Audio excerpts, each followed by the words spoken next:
گوشه شو رفتی سین اینا اون آخرانی که اومدن همه را کروچی ندیدی لق و پر شبیه گفتنی. خوشخبر برای همه شما. авиакасияи ҷамшед барои шумо имконияти калон медиҳад. куҷое ки сафар кардани ҳастед, шумо метавонед ки аз хона набаромада бо тариқи телефон билетҳои арзонро харидорӣ намоед ва инчунин аз номи шабакаи ҳоҷи мирзо гап занед, барои шумо тахфиф карда мешавад. маълумоти бештар ба рақамҳои рӯи экран буда тамос бигиред. барои шумо сафари хуб хоҳонем. اینا هم کسا ایشونی صفحه کوی از سخن که گب زهان اینا برادرو حالی موی نمی جورا هم سرمو قدر افته سه من بیجا اینا جامی خدا را خیلی که هی نگاه که هم همونا دف کردن اونا جوی خومون جدا ولی هم همونا دف کردن. بعد حضرت صلی الله علیه و سلم میفرماید ثم انطلق بجبریل حتی اتی السماء دنیا. حضرت جبریل مرا میگه مشایعت کرد، همراهش به سوی آسمان حرکت کردیم تا اینکه به آسمان دنیا رسیدیم. فاستفتح در کفت. اخ من نمیدونم اون صورت کفتن او در چی نام باشه، این علم پروردگاره. ما هم اخ فقط کفتن نمیگیره و زنگی در زنگ زدن، اما چی نو از او در چی نو باز میشه این علم پروردگاره. چیزی را که ما ندیدیم حتی تصورش کردن نمیتونیم. طلب کشایش کرد حضرت جبریل که در باز کنه. خب آسمان دنیا به صاحب نیست که کسی بخواه ببرویه بروه، او صاحب داره، 12,000 ملک موکل داره. سوال کردن من هذا کی از گفتن صدا کننده؟ گفت جبریل. من گفت پیک خداوندی هستم جبریل امین. گفتم و من معک، این رفیقت کی است؟ گفتن همراهت. تو تنها نیستی؟ کی هستی شریکت؟ گفت محمد صلی الله علیه و سلم. محمد 7 آسمان میشناسند، ملائکه 7 آسمان در آرزوی دیدارش هستند. گفتن وقت ارسل الیک، آیا با محمد صلی الله علیه و سلم اجازه بر اومدن شد همه از این شب معراج با خبر بدن؟ فقط ساعت چه نمیدونستن که کی است، کی این ساعتی فروخ دست میدهد، کی به لقای محمد صلی الله علیه و سلم مشرف میشوند. از همین به علم آگاه بدن و ایلو میدونستن که محمد صلی الله علیه و سلم میآید با قدوم خود 7 آسمان مزین منور میگردونه. حضرت جبریل گفت آره. در باز کردن میگه، گفتن مرحبا به فنعم المجیء جاء. خوش آمدی. گفتن ای پیغمبر فرخ، چه شخصی بزرگی به مکان ما آمد، سری ما به آسمان ها رسید، با قدوم خود خانه ما را، آسمان ما را منور گردان. حضرت میگه فلما خلصتو فاذا آدم علیه السلام. وقتی که وارد شده، میگه وارد شدن از یک دنیا به دنیای دیگر بسیار مشکل است، از یک آسمان به آسمان دیگر. ببینید که همین دنیای ما، همین بالای زمین اتمسفر داره، 7 قبت است، 7 قبت. بعضی سنگ های دهشتناکی که صدها هزار تانه وزن دارن، تا از همین 7 قبت میگذرن که یا خورد میشون، مای دهک میشون، به هیچ که ضررشون نمیرسه، یا اصلا آب میشون، نمیرسن به زمین. قبت های ازان اسفیر داره، لیت اسفیر داره، بسیار است همین قبتاش. 7 قبت است. اگه شما تصور کنید که این آسمان دنیا را چی نو باشه، اتمسفر و احاطش. پیغمبر میگه فلما خلصتو، وقتی خلاص یافتم، وقتی گذشتم همه این مشکلی ها را، دیدم که آدم علیه السلام ایستاده است. حضرت جبریل در او میگه شناس میکرد، گفت هذا ابوک آدم فسلم علیه. این پدرت آدم علیه السلام است، گفت سلامش بده. ما همین سنت پیغمبر و تمام پیغمبرها و سنتی را که جبرئیل علیه السلام به پیغمبر تعلیم داده است امروز افسوس که فراموش کرده ایم. میشینیم خطی یک برادر شب تا سحر صحبت میکنیم، شرم می‌داریم که بپرسیم که برادر تو کی هستی و نام تو چی است. و یک وقت میگم فلانی سلامت گفت نامش هم میگیرن، میگوی نمیشناسمش. و میگن یا شب تا سحر خطی ششتی چقدر نمیشناسیش؟ خیلی فلانی را میگوی انا نو شناختمش. ببینه پیغمبر صلی الله علیه و سلم میگه من فهمیدم درک کردم که همین آدم علیه السلام است، زیرا صفت پیغمبرو را رسول الله صلی الله علیه و سلم میدانست. با وجود این حضرت جبرائیل که مهمانداری من بود گفت این آدم است علیه السلام پدرت سلامش ده. امروز همه دو عروس با هم دیگر وا میخرن ونیا و سنیا گفته با هم دیگر در شناس میشوند. ما سنت پیغمبر خدا فراموش کردیم، همین قدر متکبریم، همین قدر مغرور هستیم. حضرت میگه که فسلمت علیه، سلامش دادم. فرد سلام ثم قال مرحبا بالابن صالح و النبی صالح. جواب سلام برگرداند و گفت خوش آمدی ای فرزند صالح، ای پیغمبر صالح خدا، ما با تو افتخار داریم، ما با امتی تو افتخار داریم. از بس که میگه وقت تنگ به در یک شب باید مهمانی پروردگار میرفتم و با زمین برمیگشتم، زیاد توقف کرده نتونستم. میگه و همراه حضرت جبرئیل امین راهمون ادامه دادیم. ثم صعد بی حتی اتا السماء الثانیه، همراه هم پرواز کرد میگه تا اینکه به آسمان دوم رسیدیم. فاستفتح، باز طلب کرد آسمان باز کنه. ببینه هر یک آسمان به خودش در داره، حلقه داره، پاسبان داره. بران در حلقه چند هفت آسمان زد، زیدانیش لاف آنجا کیتوان زد.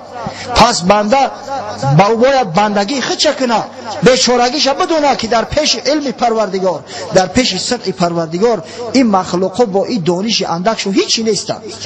خدایی که از حلقه در هفت آسمانش در درست کرده است، آیا میسازه که در پیش او از دانش لاف بزنی که من علم داشتم، من دانش داشتم، من قرآن میدونستم؟ عیب است. باید فقط عاجزی و بیچارگی تا بدونی در پیش صدق خدا، زیرا همون دانش علم که داری همون هم از پروردگار است. اگر خدا نخواسته باشه همه علم در یک لحظه فراموش میکنی، یا تمام عمر جان میکنی، یا صحیفه از یاد کردن نمیتونی. همه علم هم عطای پروردگار است، نور است که خدای تعالی در قلبها او را می اندازه. طلب کرد، گفت در باز کنه. گفتن من هذا، تو کی هستی؟ کی هست که صدا میکنه؟ گفت جبرئیل علیه السلام. گفتن و من معک. خب برای جبرئیل گفتن اجازه هست پروپوسک داره، اما همراهی تو کیه؟ و اجازه دارد. در حدیث ها اومده است وقتی که شخص از دنیا میگذره روح او را به آسمان میبردارن ملائکه ها. اگر شخصی صالح باشد، مؤمن باشد، خدا ترس باشد، به امر پروردگار در هنگام سکرات ملائکه های رحمت نزدش نزول میکنن، همراهشو کفن از جنت میارن، عطر جنتی میارن. وقتی که او شخص جان داد، روح در دست ملک الموت آمد، حضرت جبرئیل یک طرفت العین در دست حضرت ملک الموت میمونم یه لحظه و بعد در دست این ملائکه تسلیمش میکنن. اینا میگیرنش در کفن جنتی میپیچوننش، از عطر جنتی خوشبوش میکنن، بعد میگیرن به آسمان خروج میکنن. آسمان دنیا دا که اومدن میپرسن ای کی است؟ میگم فلان پسر فلان و بهترین ناماش. از بس که اجازه دارد در باز میکنن، همه خیلی تا هفتم آسمان هم میبرندش، زیر عرش الهی قرار میگیره. خداوند امر میکنه اکتبوا کتاب عبدی فی علیین و اعیدوه الى الارض فانی منها خلقتهم و فیها اعیدهم و منها اخرجهم تارة اخرى. خداوند میگه که نامش در علیین بنویسه، این اهل جنت است، اما باز بگردونینش به زمین برینش. زیرا که من انسان از خاک خلق کردم، به خاک باز میگردونمش، با فرد روز قیامت از خاک قایمش میکنم. اما اگر فاسق فاجر باشه، وقتی که حضرت ملک الموت چنگ میزنه او را میبره از داخلش، از داخل جسم بدن میفشارش، بعدا در دست ملائکه های عذاب تسلیمش میکنن. ملائکه هایی که همراهشون مسح بردیان، یک لطهی که از خور دیده، مقصد که درشتر است، در همون میپیچوننش. بدبو وقتی که همراهش صعود میکنن تا نزد آسمان دنیا میآیند، میپرسن کی است؟ میگن فلانی پسری فلانی، با بدترین نام ها. در بروش باز نمیکنن، از در آسمان دنیا گذشته نمیموننش. بعد پیغمبر وقتی همین حدیث کرد، آیه قرآنی را خواند برای امت: استعیذ بالله لا تفتح لهم ابواب السماء ولا يدخلون الجنه حتى يلج الجمل في سم الخياط. صدق الله العظیم.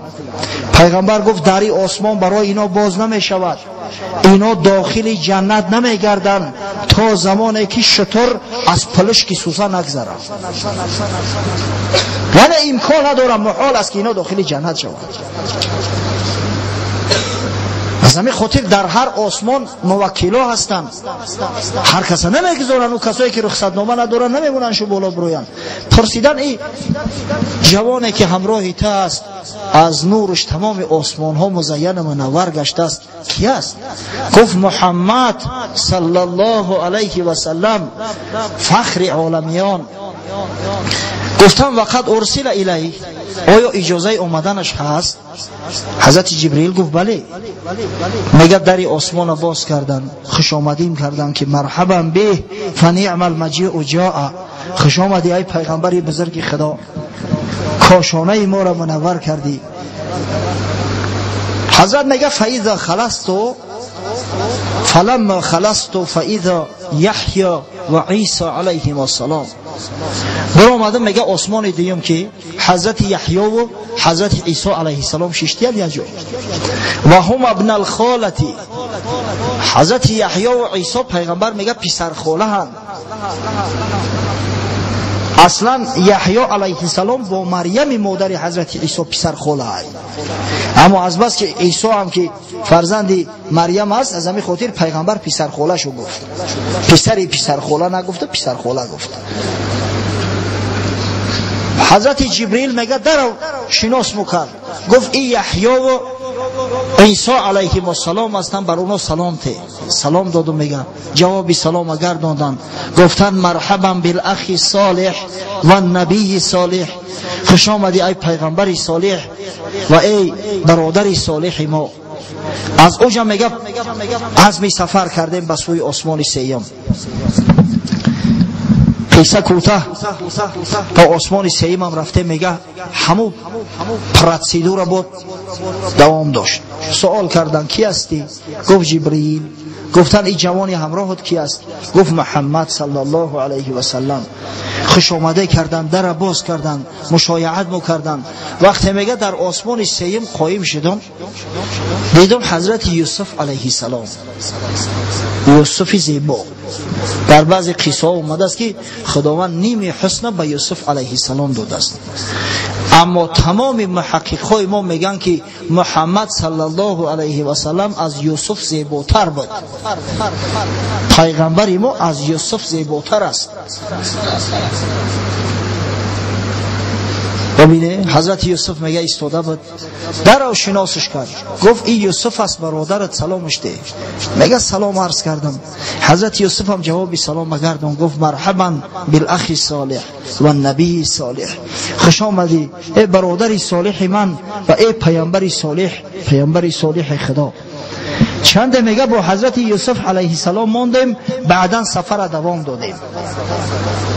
با آسمان چهارم وقتی که میگه رسیدیم، حضرت جبرئیل با طلب کشایش کرد. با صدا شد من هذا، کیست کو بنده؟ گفت جبرئیل. گفتن من معک، کیست همراهت؟ گفت محمد صلی الله علیه و سلم. ببینه یگانجا حضرت جبریل حق نداره دعوا کنه که چی قدر میپرسه مگر مرا نمیشناسه؟ زیرا امر پروردگاره هر بار باید پرسیده شود. در باز کردن میگه خوش آمدی مو کردن. وارد شدیم دیدم میگه حضرت ادریس علیه السلام در آسمان چهارم قرار داره. در بعضی اخبار اومده است که حضرت ادریس در داخل جنت است، اما در اینجا در حدیث صحیح متفق علیه اومده است پیغمبر میگه ادریس علیه السلام در آسمان چهارم ملاقات شد. علامه بدرالدین عینی یکی از بزرگترین شارح‌های بخاری بیان میکند که من از مشایخ خود شنیدم میگه که اصلا حضرت ادریس در جنت هست، اما وقتی که از قدوم محمد صلی الله علیه و سلم به آسمان با خبر شد همه آرزوی دیدار محمد داشتند. پیش خدای تعالی التجا کرد، گفت پروردگارا میسر بگردون که من برادر محمد صلی الله علیه و سلم ببینم، زیارتش کنم، خوش آمدیش بگم. از این خاطر خدای تعالی میگه ادریس علیه السلام به آسمان چهارم برداشت. باز میگه حضرت جبریل تاکید کرد که برادرت ادریس است و او سلام عرض کرد. سلام گفت میگه ردی سلام کرد، خوش آمدیم کرد که خوش آمدی ای برادری صالح و ای پیغمبر صالح خدا. بعدا میگه سفرمون ادامه دادیم، آسمان پنجم رفتیم. در آسمان پنجم هم همون سوال و جواب ها شد. بعداً با خوشباش میگه قبول میکردن. فلما خلصت فاذا هارون علیه السلام. برآمدم که حضرت هارون علیه السلام مسکون آسمان پنجم بود است، برادر حضرت موسی. گفت ای هارون از برادرت است، به او سلام ده. به حضرت جبریل گفت. در حال میگه سلامش دادم، جواب سلام مگردان، خوش آمدی کرد، مرحبا بالاخی صالح و نبی صالح، خوش آمدی ای برادری صالح من، ای پیغمبری صالح خدا. بعد میگه سفر کردیم، راهمون دوام دادیم تا اینکه به آسمان ششم رسیدیم. باز میگه بعد سوال و جواب و بعد استقبال و قبول بالا شدیم که حضرت موسی علیه السلام در آسمان ششم است. جای حضرت موسی آسمان ششم بود است. در او میگه شناسم کرد، اگر چند پیغمبر میشناختش. از پیغمبر صلی الله علیه و سلم صفت موسی را یهودی ها میپرسیدن، همچنان صفتشون میکرد که در تورات خیلی نازکی و با او دقیقی ناومده است. صفت حضرت موسی در انجیل ناومده است.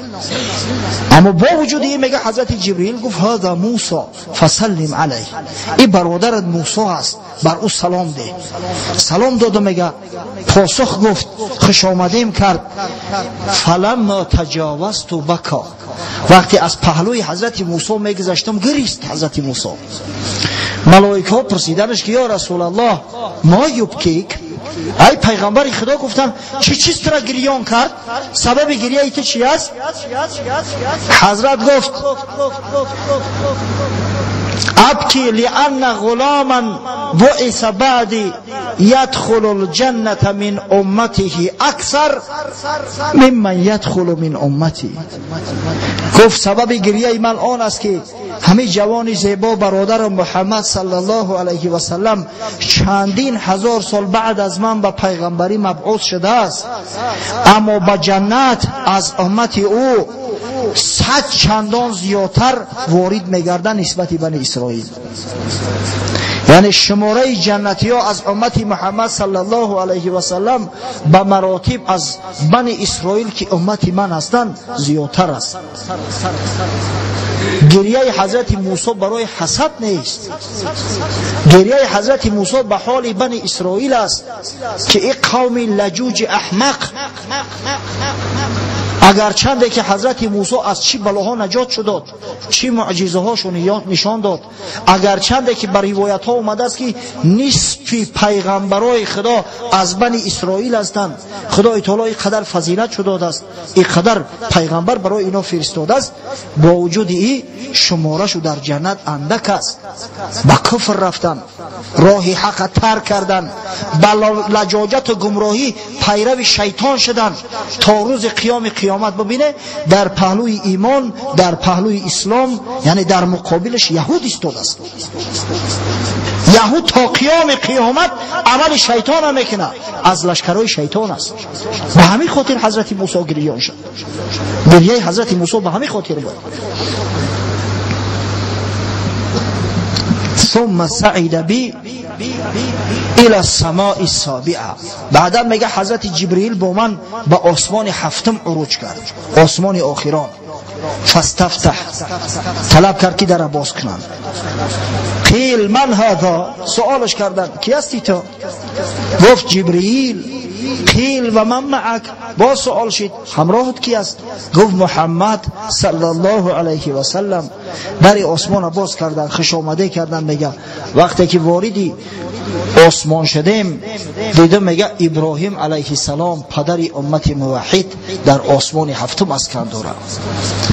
در حضرت جبرئیل میگه آشنا کرد، گفت هذا ابوک، این پدرت است. گفت یا محمد فسلم علیه، سلامش ده.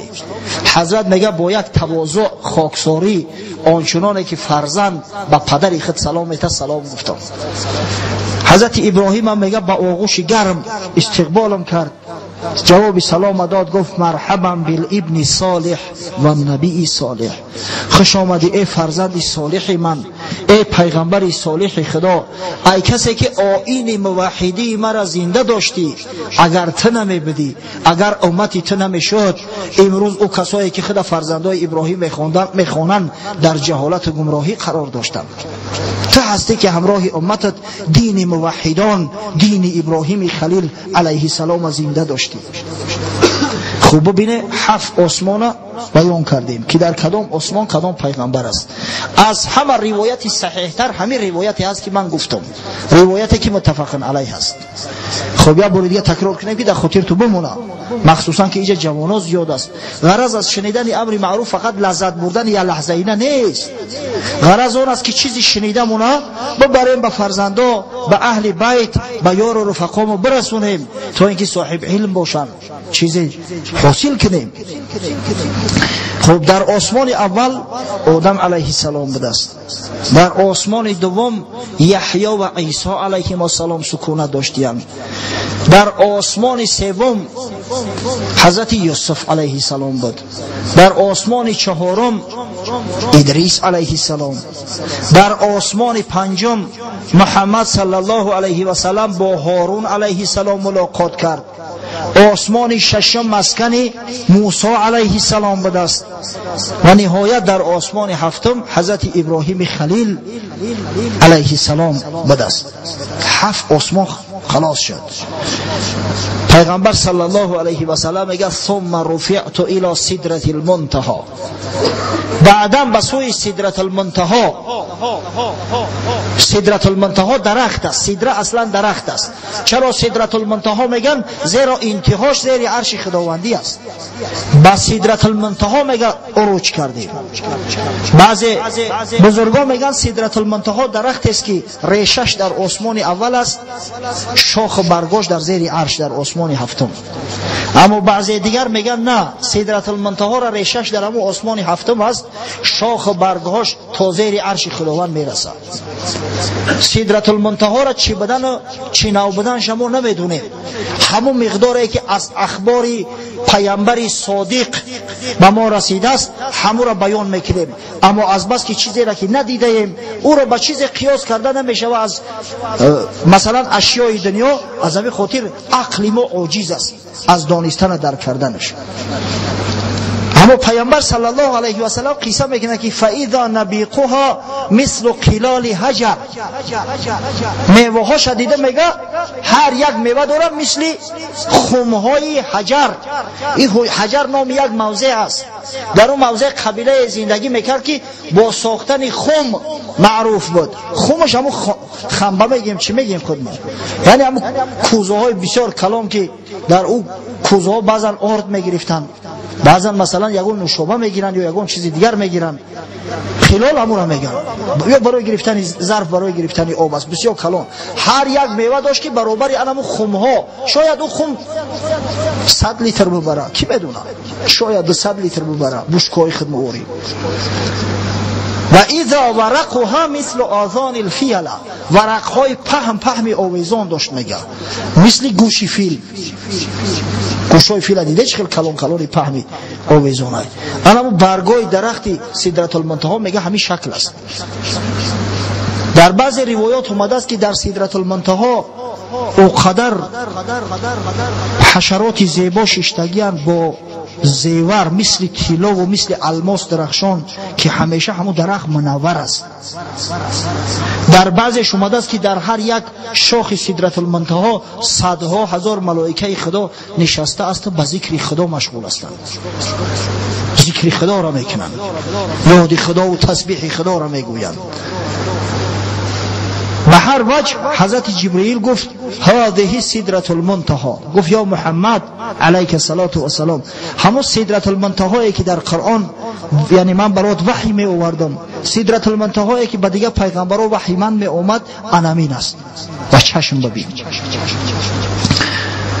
فاذا اربعة انهار، نهران باطنان و نهران ظاهران. دیدم میگه که 4 نهر است، از همون بالا 4 نهر نمودار بود، 2 نهرش نهر داخلی، 2 نهر نهر خارجی. فقلت ما هذان یا جبرئیل، میگه سوال کردم که ای جبرئیل این چی نهر هستند، این کدام نهرها هستند؟ حضرت گفت اما الباطنان فنهران فی الجنه، این 2 نهری که در باطن هستند گفت اینا نهرهای جنتند که یکیش سلسبیل است دیگرش کوثر. و اما ظاهران فنیل و الفرات، او 2 تا که ظاهر هستند، یکیش نیل است دیگرش فرات. در این مسئله علما به حد بحث کردند، بحث به حد علمی است که حوزی اگر گپ زنیم باور کنه وقت مو میگذره و شما چیزی حاصل نمیکنه. علم ایره به خدا حواله میکنیم، اگر این کار کنیم بهتر است. یعنی خداوند خودش میدونه که مراد از اون نیلی که میگن 2 نهر خارجی است، یکی نیل دیگر فرات چی است؟ آیا همین نیل و فرات که در روی زمین هستند همیا هستند و مبدأ و سرمنشأش از اوجا هست، یا که شاید نهرهای اصلی در اوجا هستند، اینا سایه همون نهرها هستند؟ خداوند خودش میدونه. شاید به خاطر همون 2 نهر، این 2 نهری که در زمین هستند، یکیش درازترین نهر روی زمین است، یکی از همه شیرینترین نهرها است، آب بسیار گوارا داره، به یاد به خاطر همون 2 نهر نامیده شدیان. در این موضوع بحث و مباحثه علما به نهایت زیاد است. از همین خاطر میگیم الله اعلم بالصواب، خداوند خودش داناتر است، زیرا از دانستن و ندانستن یا در ایمان ما نه چیز زیاد میشود و نه چیز کم میگردد. ثم رفع علی البیت المعمور، پیغمبر خدا صلی الله علیه و سلم میگه بعداً بیت المعمور را به من نشان دادن. ببینید ما در روی زمین کعبه داریم، جایی که خانه خدا یاد می شود، جایی که از برای طواف و زیارتش هر سال حاجی ها، نه فقط هر سال بلکه در طول سال همیشه از تمام گوشه و کنار دنیا به خاطر زیارت و طوافش حاجی ها سفر میکنند و مشقت میکشند و میروند. بیت المعمور کعبه ملائکه هاست، کعبه آسمان هاست. در خبر اومده است که هر روز 70,000 ملائکه داخلش میشوند. هیچ کنه میدونه که او کجا میشوند. با 70,000 دیگر روز دیگر داخل میشوند. و این عدد 70,000 یک عدد نسبی است. وقتی که پیغمبر میخواه چیزی را شماره زیاد بیان کنه، برای ما بیان کنه که مثلا شماره به نهایت زیاد، عادتا عددی 40 یا 70 یا 40,000 یا 70,000 را میگه. یعنی این دلالت به زیادتی بکنه. شاید 70,000 و 70 بیلیون بدرویه، کی میدونه؟ به همین حد کلام بده است.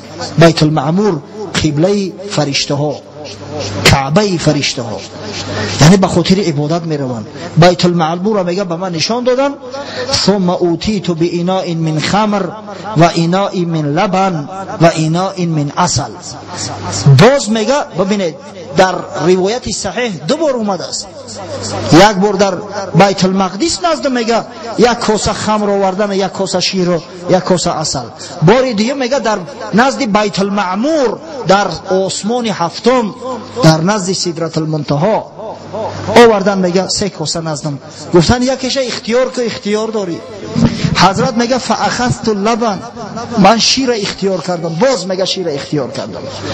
حضرت گفت هی الفطره، ای محمد مبارک با تو، این فطرت است، این خداشناسی است، این موحدی است، این عقبا را بر دنیا ترجیح دادن است. انت علیها و امتک، که تو و امتی تو فطرت، یعنی فطرت خداشناسی را اختیار کرده ای. خوشا به حالت. ثم فرضت علی الصلوات، پیغمبر صلی الله علیه و سلم میگه بعداً بر من نمازها فرض گردانده شد. 50 صلاة کل یوم، 50 نماز در یک شبانه روز، 50 نماز در یک شبانه روز. میگه من وقتم خوش شد که خدای تعالی باور کرد بر ما، 50 نماز گذاشته است بر امتی من، این قدر ثوابی که یا حاصل میکنن. شادان میگه بازگشتم فمررت علی موسی، از پیش حضرت موسی میگذشتم. حضرت میگه منعم کرد، سوال کرد که ای برادر بما امرت، خداوند به تو چی امر کرد از عبادات؟ میگه گفتم یا موسی 50 نماز در یک شبانه روز، خدا به ما باور کرد، اعتقاد کرد، ببین به امتی تو بنی اسرائیل 2 نماز در یک شبانه روز فرض گردانده بود، بر ما 50 نماز داد. حضرت موسی گفت ان امتک لا تستطيع 50 صلاة کل یوم. ای محمد گفت محمد جان، این امتی تو در یک شبانه روز 50 نماز خوانده نمیتونند. اینی والله جربت الناس و عالجت بنی اسرائیل اشد المعالجه، قسم به خدا گفت من این مردم آزمون کرده گیام، همه خانه سوخته بنی اسرائیل همراه شو اینقدر دعوا و جنجالام شده است، سری چندین سرکش استنش جدا کردم اما با کلا نمیگیرن. اذهب یا ارجع الی ربک فاسأله تخفیف لامتک، برگرد گفت پیش پروردگار سوال که از خدا طلب کن که خدای تعالی کم کنش که امتی تو قدرت ندارن. همین قدر میگه گفت که من میگه در شبهه غلطیدم که مبادا که امتی من زورشونه رسه و 50 نماز ترک کنن، مستحق غضب خدای بزرگ شوند. از این خاطر میگه بازگشتم پیش پروردگار که خداوند و همه را شمارش کمتر کرد. فوضع عنی 10، حضرت خداوندی میگه 10 تاش کم کرد، گفت اینا برای 40 تا. خرسند اومده میگه که یک بار 10 تاش کم شده است. حضرت موسی با گردونده که میگه یا محمد بگرد که 40 نماز نمیخونه امتی تو. باز میگه پیش خداوند اومدم با گردن کج، باز 10 دیگه ش کم کرد، 30 تا شد. اومده میگه که حضرت موسی در راه ایستاده است، گفت ای محمد بگرد که امتی تو قدرت نداره به 30 نماز، من این مردم خوب میدونم، خوب شناختم شد. باز میگه گشتم اومدم 20 تاش کرد. اومدم حضرت موسی اصرار ورزید، گفت من قسم به خدا به خاطر خودت میگم، برای منفعت خودت میگم برگرد. اومدم میگه 10 تاش کرد. حضرت موسی دست بردار نبود، ای حبیبی خدا ای محمد برگرد، هنوز دیر نشده است، امکان داری التماس کن. پیش خداوند رفتم، بعد میگه گفت یا محمد 5 نماز در عوض همین 5 نماز ثواب 50 نماز با امتت میتم، راضی هستی؟ حضرت صلی الله علیه و سلم میگه دیگه خشنود پران اومدم که حضرت موسی ایستاد است، گفت بما امرت یا محمد، ای محمد چی امرت کرد خدا؟ میگه گفتم 5 نمازک، رحمت کلام بر تو خداوند رحمتت کنه که با پافشاری تو 50 نماز 5 تشید، با ثواب 50 نماز با ما میتم. باز گفت برگرد گفت این امتی تو 5 نماز نمیخونه، من این مردم جاهل میدونم چیر مردمان، این مردم کثافت خطی میگه من دست به گریبان زیاد کردم، سالیانی طولانی خطیشو زندگی کردم، برگرد التماس که کمش کنه. حضرت گفت سألت ربی حتی استحییت، گفت یا موسی برادر جان همین قدر التماسش کردم دیگه من شرم دارم، نخو 5 نماز بخونیم در یک شبانه روزه که 24 ساعت است، در عوض ثواب 50 نماز به ما بتنه، با از امتی من کسی یافت شوه که همین نعمت خدای تعالی را قدر شناسی نکنه. او یکی گفت در یک شبانه روز 50 نماز در خشش نمیتن امتی من نیست کم شوه. از این خاطر برادرای عزیز، کسی که دعوای امتی محمد میکنه، کسی که محبت محمد در دل داره صدقاً، این 5 نماز فریضه الهی است، این 5 نماز هدیه محمد است برای ما و شما. هشتونه در سر تو بگیره، نماز از این کمتر نمیشه. وای به حال کسی که از این 5 نماز یک نماز ترک میکنه که مستحقی غضب و عذاب خدا میگرده، زیرا مرتکب گناه کبیره میشود. شما تصور کنید همین زنا کردن گناه کبیره است، شراب نوشیدن گناه کبیره است، علمی نماز نخواندن هم گناه کبیره است، در پهلوی علیا است. افسوس که وقت تمام شد. انشاءالله صحبت ما هم تونستیم که این دفعه پایان